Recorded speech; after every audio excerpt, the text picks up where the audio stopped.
그 말씀드리시고, 그 다음에 이창용. 등간에 우리 볼 것처럼 키가 190. 그래서 어깨 동무할 수 있는 이창용. 뭐 인사청문회야. 어떤 인드라고 여기서 한마디 할게요. 뭐 성미령 정부에서 어떤 장관이 허물이 있을지라도 그게 팩트로 다 드러날지라도 문전비보다는 낫다. 문전비 파쇼 정권, 자유 파쇼 정권이 인사청문회를 사실상 없앤 놈이잖아. 반쪽민당이 뭐 할 말이 있나? 무엇을 하든 저는 반쪽민당보다 조금만 나면 돼요. 저는 관심이 없습니다. 국민들은 반쪽민당 때 힘이 있어가지고요. 넉넉한 마음과 여유로움을 가지고 있어요. 조국보다 조금이라도 나면 돼. 더 안 바래. 조국보다 더 나쁘면 이제 그때 이제 사람들이 문제 삼지. 그냥 조국보다 난 정도면 그냥 훌륭한 인물이네. 능력을 중심으로 보겠죠. 보시면 되고. 태니님 어서 오세요. 정종 회장의 환생이 되고 있어. 왕 회장 이렇게 보시면 되고. 이제 이창용 인사청문회에서 인드라 같은 사람이라는 거 보는데 35분부터 보시면 한 10분 동안 물가와 금리 문제의 질의가 있고, 여기에 대해서 이창용 한 총재 후보자가 얘기하는데 인드라가 얘기했던 것과 일치, 거의 같은 얘기죠. 당장은 인플레이션이 높기 때문에 물가를 잡기 위해서 금리가 오르는 거, 기준금리를 올리는 것은 불가피하다. 근데 장기적으로 보면 현재 한국 사회 구조가 고령화 사회로 가고, 그 어떤 성장률이, 잠재 성장률이 낮기 때문에 금리는 장기적으로 하락할 수밖에 없다. 하락이란 표현은 안 썼지만 안정될 수밖에 없다. 경기 침체에 라면을 대비해야 하는 면이 있다. 여태까지 인드라가 강조했던 거죠. 단기적으로는 금리 인상이 불가피하나 이것이 어떤 일시적이다, 제한적이다, 이렇게 보이고요. 그 다음에 이제 국힘 옹진 강화 이쪽 의원이에요. 배준영. 전 몰랐어요. 이런 의원이 있는지 몰랐어요. 저는 4.15 부정선거 때문에 4.15 때 국회의원 된 사람을 누가 국회의원인지 잘 몰라요. 관심도 없고. 저쪽에 반쪽미당 애들의 국회의원들이 있는데 난 듣보잡이야. 관심도 없어요. 누가 반쪽미당의 그 가짜 국회의원들 아닙니까? 딱 인정도 안 하는 사람이 관심도 없어요. 근데 이제 이 배준영 국힘당 국회의원이니까 신경 쓰는 거죠. 이런 분이 있었구나. 그래서 예대금리차 이런 거 왜 이렇게 금리 인상 시기에는 왜 은행이 돈 버는가? 한국의 은행은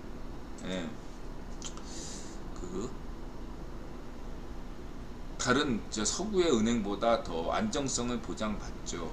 상대적으로. 근데 은행을 우선시하는 것은 우리가 이해를 해야 됩니다. 왜냐하면은 은행이 뱅크런하면 안 되잖아요. 그러니까 은행의 안정성은 은행만을 위한 것이 아니라 전체 거시적 경제를 위해서 은행에 대해서 우선순위 두는 건 이해할 수가 있습니다. 그럼에도 불구하고 예대금리 차가 지나치게 커지는 것은 막아야겠죠. 그런 것들에 대해서는 관리가 불가피할 것입니다. 배준영 의원처럼 이렇게 대출로 집을 산 사람들, 대출로 지금 영업을 하는 사람들, 이런 사람들 어려운 사회주의 페럴 시대의 인드라처럼 대출을 늘려서 버텼는데 대출이자가 급등을 시키면 어떻게 되나? 조금 더 완화한 조치가 어떤 필요하지 않나?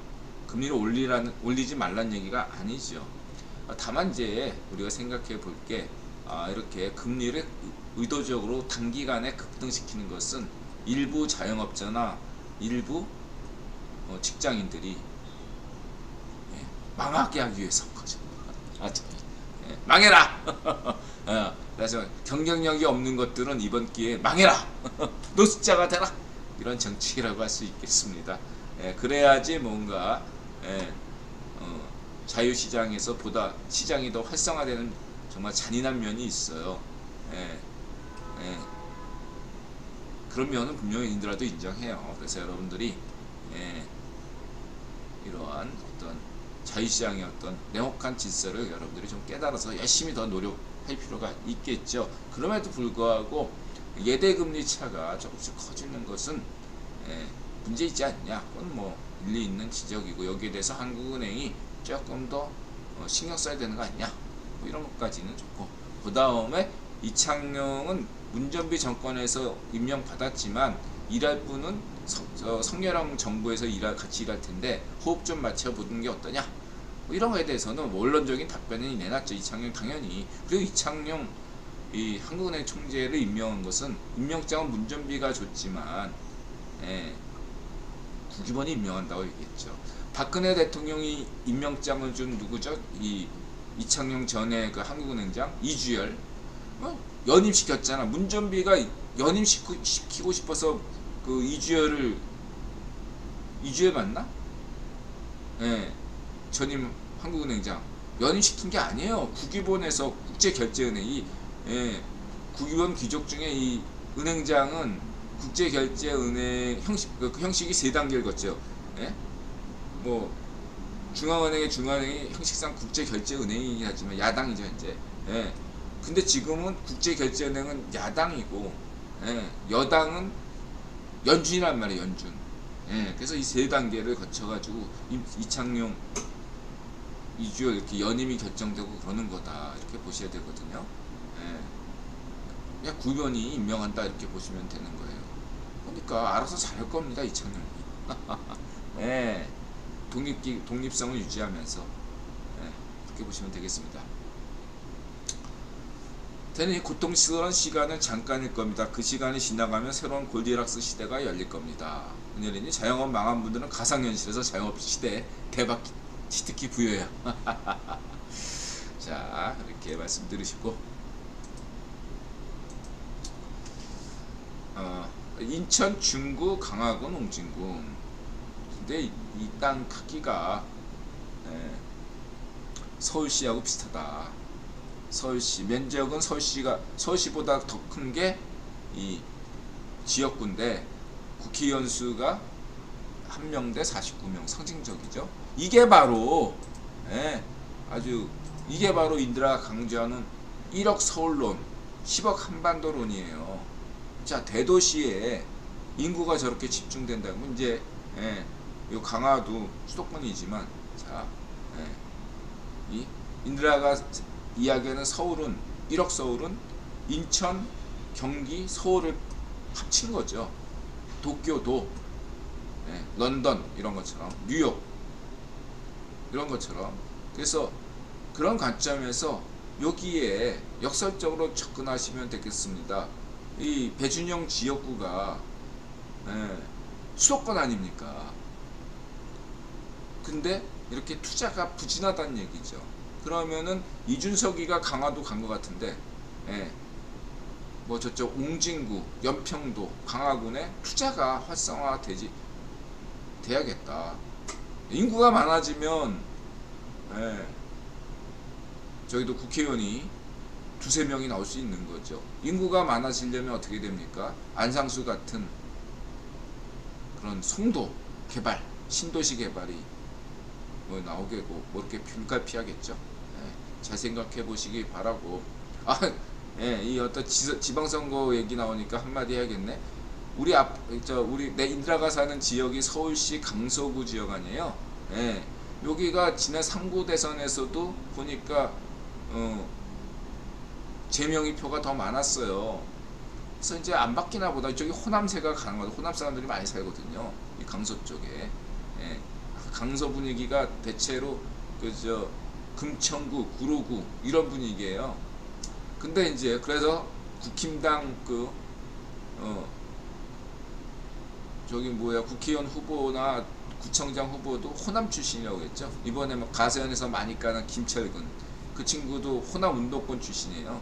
그래서 어쨌든 간에 그런데 이번에 좀 분위기가 좀 달라지고 있다라는 걸 느낄 수 있어요. 오늘 느꼈어, 오늘.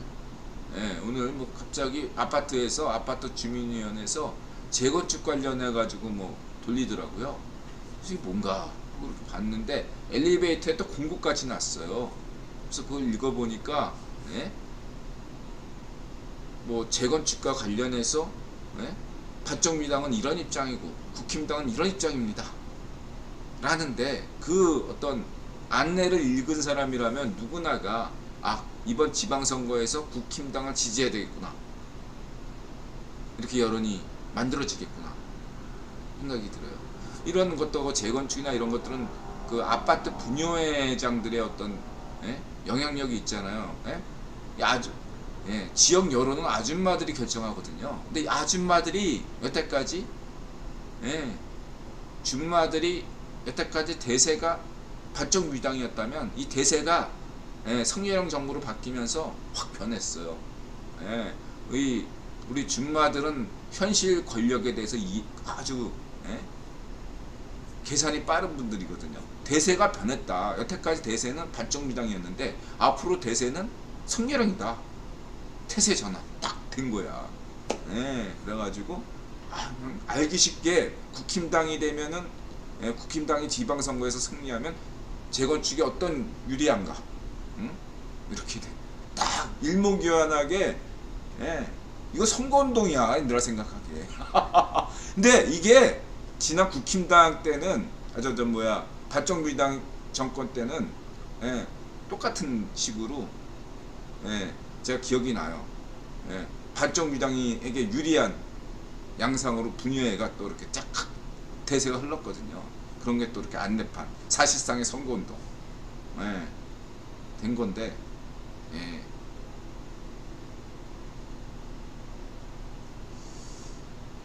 테넨이 앞으로 적어도 3년 동안은 재건축 추진하면 안 됩니다. 큰일 납니다. 아니 테넨님, 그런 사고방식을 하시면 안 돼. 뭔가 일률적으로 재건축 이렇게 생각하시면 안 되는 거예요. 3년 동안 재건축하면 안 된다, 이런 관점으로. 지금 뭐 우리 아파트가 재건축한다고 해서 당장 3년 안에 한다는 얘기가 아니에요. 그렇게 생각하셔요. 인드라가 계속 강조했지만 어떻게 얘기하냐, 이거를 전 서울시에 물량이 부족해요. 물량을 공급을 하는데 어떤 식으로 공급하냐, 딱 그 물량을 예측해 가지고 그런 공급량을 시기적으로 어느 정도 이렇게 할 수 있는 이렇게 할 수 있어요. 민간이 같이 연구하면.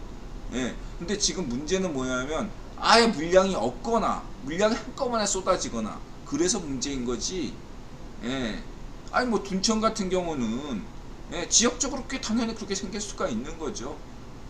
그 역설적으로 반포 같은 데서는 어디 물량이 부족하죠. 반포 재개발 때문에 전세 거의 그 수요가 일어나가지고 서초 지역 아파트가 더 급등했잖아. 그런 것처럼 지역적으로 얼마든지 부분적으로는 얼마든지 그런 현상이 생기는 게 시장의 자연스러운 흐름이에요. 제가 강조했던 건 뭐냐면은 이 아파트 공급 물량을 시간을 들어서 이 정도 예측 가능한 거 아닙니까? 그러니까 그렇게 하면 시장이 안정화된다. 중요한 건 수요 공급의 원칙이에요. 집에 아파트를 안 지어버리면은 아파트 가격이 뛰는 건 당연한 거고, 아파트 물량이 확 들어오면 집값이 내려가는 건 당연하다. 근데 그런 것들을 시간을 들여서 천천히 하고 일정량을 공급하면 집값에 큰 폭등도 없고 폭락도 없게 된다라는 거죠.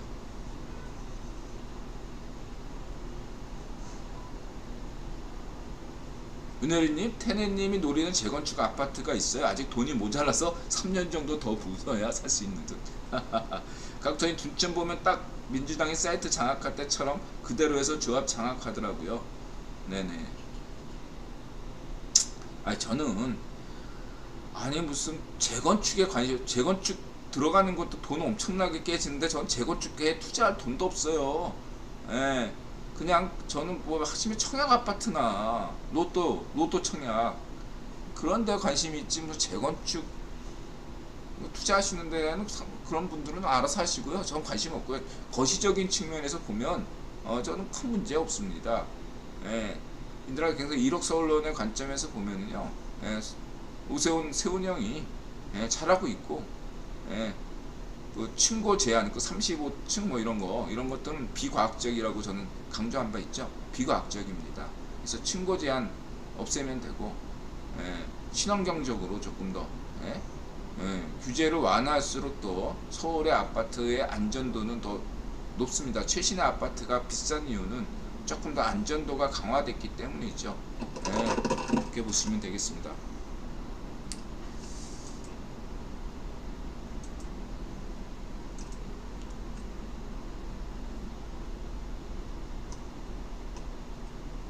그래서 역설적으로 이제 송도 같은 데를, 예, 인천의 남쪽에 했으니까 이번에 인천시장에 누가 나오나요? 안상수가 나왔나요? 어쨌든 뭐 경쟁하는 것 같은데 아는 사람은 안상수밖에 없고, 어쨌든 간에, 예, 뭐 안상수가 홍준표 지지하건 말건 간에, 예, 안상수가 인물은 인물이니까, 예, 이렇게 송도처럼 인천의 북쪽에, 거기 송도는 인천의 남쪽이니까 중구나, 아, 저쪽에 한번 인천공학 쪽에, 예, 한번 그게 좋지 않을까. 그래서 이준석이가 강화도 갔나, 예, 생각을 해보게 되고요.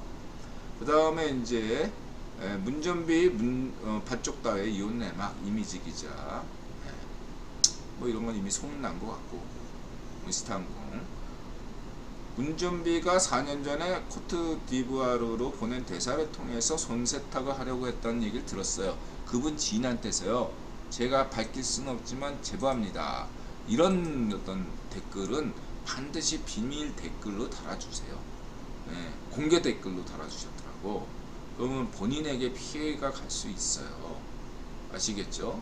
네, 이런 댓글을 함부로 공개 댓글로 다시면 안 돼. 실수였겠죠. 네, 그런 말씀을 들으시고, 이런 어떤, 것은 좀 더 풍부한 자료와 함께 제보를 주시면 되고, 지인한테, 그분의, 직접 들은 것도 아니고 지인한테 들었다, 이 정도는 이제 숫자석에 하는 정도의 얘기다, 이렇게 보시면 되겠습니다. 어떤, 인터넷에 할 때 얘기 올릴 때는요, 댓글로도 조금 조심하시고 미세요. 아셨죠? 이렇게 카더라 거든요. 이게 책임성이 없는 제보시기 때문에 인드라가 뭐라고 얘기할 수가 없네요. 뭔가 자료를 뭔가 하나 주시면서 이런 얘기 제보를 해주시면 고맙겠죠. 자, 은혜리님 문전비 비트코인 계좌 하나 주세요.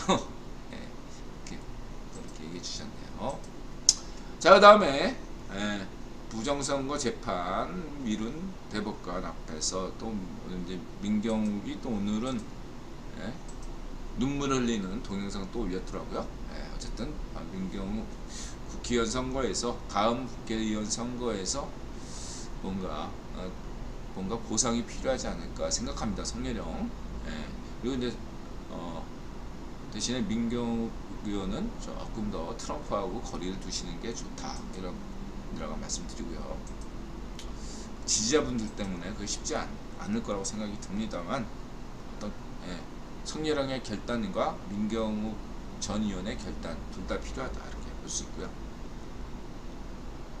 그 다음에 이제 한국 남편, 중앙아시아 세대기 생각하는 한국 남편의 모습이, 오늘날 살아가는 한국 남편의 어떤 표준인가요?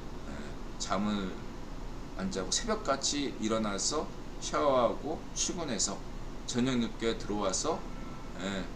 들어와서도 쉬기보다는 게임하고 주식하고, 그러다가 잔다. 슈퍼한마. 그러면 이제 선택지죠. 그러면서도 자기하고 퇴근해서 자기하고 얘기해주는 그런 만점 아빠를 원하는 건 당연하겠지만, 우리 중앙아시아 세대기, 중앙아시아에서 결혼했을 경우, 월 10만원 버는 남편과, 월 10만원 벌거나, 한 푼도 못 벌면서 네가 가서 벌어라 이러면서, 맨날 술 마시는 중앙아시아 남편과 비교해 보세요. 복에 겨운 소리가 아닐까 생각이 듭니다. 판단은 알아서 하시고, 중앙아시아 남자 월 10만원짜리 택할 것인가, 한국 남편을 택할 것인가? 한국어 하는 우즈벡 꼬마 숙녀 딜로나. 이름이 뭐예요? 하니까 갑자기 예, 포미닛의 이름이 뭐예요? 예, 떠오르네요. 그래서 이 지금 딜로나 딸만 넷인데 월 10만원 번다고 하네요. 예. 그래서 한국에 많이 와 있죠. 예. 그 인드라가 이제 얘기하고 싶은 건 이 채널 주인공이 그 이덕일, 그다음 김정민, 예, 몽골 박사 이런 좀 좋아하는 데 얘가 좀 약간 그 환빠 스타일, 환빠스러운 이슬람 서해주의 환빠. 여기에 좀 뻑간 인드라가 볼 때 뭐 몽골 박사는 아직 선을 넘었다고 보기는 없지만 이덕일은 인간 쓰레기거든요. 인드라 볼 때. 예, 이덕일 같은 애들은 역사학계에 뭐 취급도 안 해주는 제야사학계 뭐 진짜 뭐 이덕일이 책이나 막 쓰는 예, 똘 같은 학계에서 전혀 인정해주지 않는 그런 거를 환빠가 고구려빠, 환빠, 대륙백제빠 이런 애들이 혹하게 하는 그런 어떤 쓰레기 같은 하는 좌익 파시오들이 선호할 만한 역사를 떠들어 주절되는 게 이덕일인데 안타깝죠. 네. 그런 거에서 벗어나야 된다 이런 말씀을 드리고 싶고요.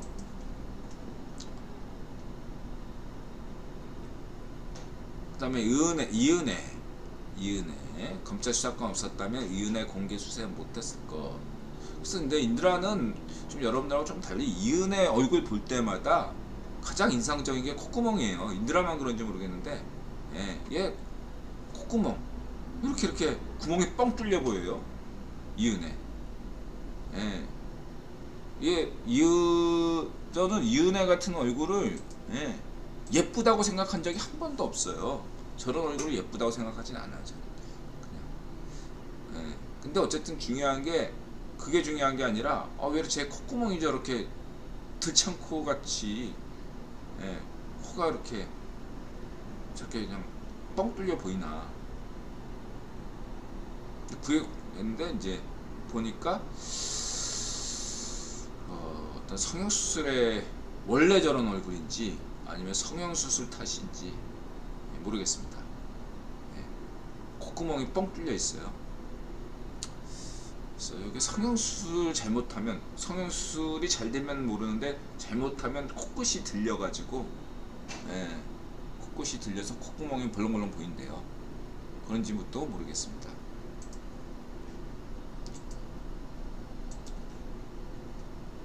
콧구멍 보이는 관상. 얘 봐, 조윤수도 콧구멍이 이게 정상이지. 조윤수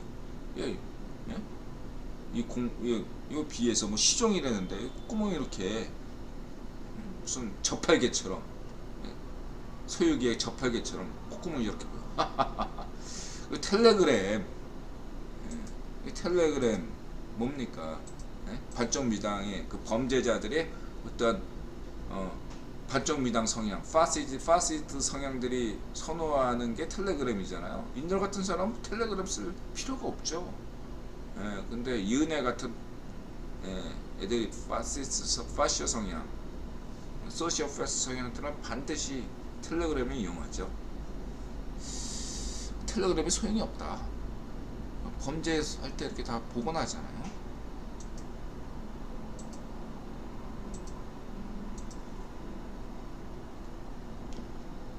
보급피 섞은 음식으로 1차 살해. 여기서도 구멍. 그냥 단지 그 사진 어떤 각도 때문이 아니다. 모든 사진에 보면 콧구멍이 보여요. 저 인드라는 좀 이상한구만. 반쪽미당서 건수한박 반대론 작심비판 났다. 저는 뭐 건수완박 이런 말도 관심이 없어. 인드라는 그 국민들이요. 건수완박 관심이 없어. 여론만 시끄러울 따름이지 국민들은 경제와 사회주의 페nom과 경제에 관심이 있어요. 직장인들은 언제 이렇게 좀 더 이렇게 쌍용차 노조처럼 삼성전자 아니면 다들 이거 계속 다닐 수 있나? 이 어려운 시기에 내가 다니는 회사 망하는 거 아니냐? 이런 걱정. 내 급여는 이렇게 얼마 안 오르는데 물가 이렇게 치솟냐? 이런 걱정. 자영업자는 장사가 안 돼서 걱정. 이런 경제 걱정이 주고 민생이 중요하다 이거죠. 발전미당에서 얘기하는 이런 무슨 검수안박이로 따위는 사실 관심이 없어요. 근데 발전미당에서 저런 검수안박을 주장하는 이유는 명확하죠. 저번에 말해서 짧게 30초 내에 정리하면 검수안박에 뭐 태용호 의원처럼 막 이렇게 설명할 필요가 전혀 없어요. 의미도 없고. 인들아 볼 때 두 가지만 제시하겠습니다. 발전미당에서 왜 졌냐? 성렬형한테 왜 졌냐? 구의원론 관점에선 너네들이 구의원한테 버림을 받았다. 이렇게 간단하게 설명하지만 걔는 그렇게 받아들일 수가 없죠. 구의원론을 모르니까. 그런 상황에서 성렬형한테 왜 졌냐? 개혁을 해야 되는데 개혁을 못했기 때문에 진 거다. 성렬형이 검찰 출신이니까 검찰 개혁을 완벽하게 해내지 못했기 때문에 성렬형한테 졌다. 이렇게 정리가 된다고요. 논리가 첫 번째. 두 번째 논리는 뭐냐? 지금 문전비 비리가 있고 이재명 비리가 있잖아요. 그리고 발전미당 윤미향 같은 비리가 있단 말이에요. 5년 동안 해먹은 비리가 엄청나. 그래서 비리 공동체를 한 몸으로 묻힐 수 있는 게 비리라고. 비리. 발전미당을 하나로 합칠 수 있는 게 뭉칠 수 있는 게 역설적으로 비리예요. 비리 공동체이기 때문에. 비리 경제 공동체. 한 몸이라고. 그러니까 이거를 계속 걔네들은 주장할 수밖에 없어. 이해관계가 맞아 떨어지잖아. 문전비도 찬성, 재명이도 찬성. 그 다음에 비리 혐의를 잔뜩 짊어진 윤미향 같은 애들도 찬성일 거 아니야. 그러니까 이쪽으로 갈 수밖에 없다 이거죠. 특정하게 문전비만이 이런 검수완박을 지지하는 게 아니라 이거죠. 제가 볼 때. 그래서 이 두 가지로 갈 수밖에 없어요. 얘네들은. 근데 그게 내가 얘기했죠. 이게 트로이 목마가 된다. 계속 질 수밖에 없다 이거죠. 국민들한테 전혀 납득이 안 되고 있다. 누가 봐도. 그쵸? 저거는 쟤네들이 비리이자 범죄자기 때문에 저런 거 주장하는 거 아니냐고 국민들은 생각할 수밖에 없어요. 더더군다나 경제가 개판인데 경제를 살려야 되고 막 성렬형이 대통령 됐으면 좀 일단 밀어주고 지켜봐야 되는 거 아닙니까? 그렇게 여론이 대세가 다 형성이 된다고요. 대통령 됐으니까 옆에서 해방 놓지 말고 발목 잡지 말고 지켜보는 1년 2년 좀 지켜봐야 되는 거 아니야. 지켜보고 그 다음에 비판해도 늦지 않은데 발전미당 지금 뭐하고 있냐. 국론 분열 일으키고 지네들 이쪽만 챙기고 지네들 비리 걱정해가지고 국민들 민생은 전혀 걱정 안 하고 있다. 지방선거 개판 깨질 수밖에 없죠. 이런 구도로 가면 이렇게 되겠습니다. 뭐 여기에 뭐 태영호 의원처럼 뭐 그런 거 따질 필요 없어요. 그런 거 의미도 없어. 아무 의미 없습니다. 계속 검수완박 떠들려고 그래요.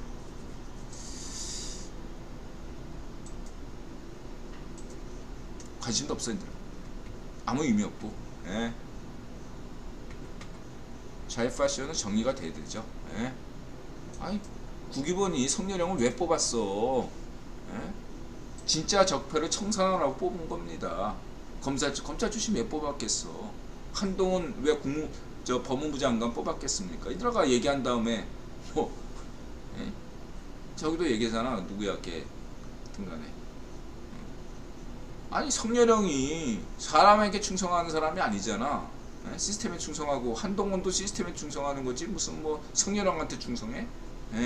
그럼 일선 검사들도 평검사들도 마라톤 회의했는데 왜 했겠어? 성렬형이 모델이지 뭐. 자기네들은 성렬형한테 충성하지 않는다. 시스템에 충성한다. 평검사회의 한 것만으로도 이게 뭘 의미하냐. 박종 노무현 시절에 49전 49패 그걸 의미한다. 너네 예, 막말로 얘기해서 앞으로 12년 동안 예, 좌파쇼 정당, 박종 민주당은 이게 선거에서 진다. 이걸 의미한다. 저는 그렇게까지 볼 수 있다 이거죠. 그렇게까지는 아니겠지만 예, 일단은 계속 진다. 예, 박종 노무현이 예, 기록적으로 세운 49전 49패 그거를 초과 달성할 것인가 지켜봐야 되겠죠. 아무튼 그렇고요.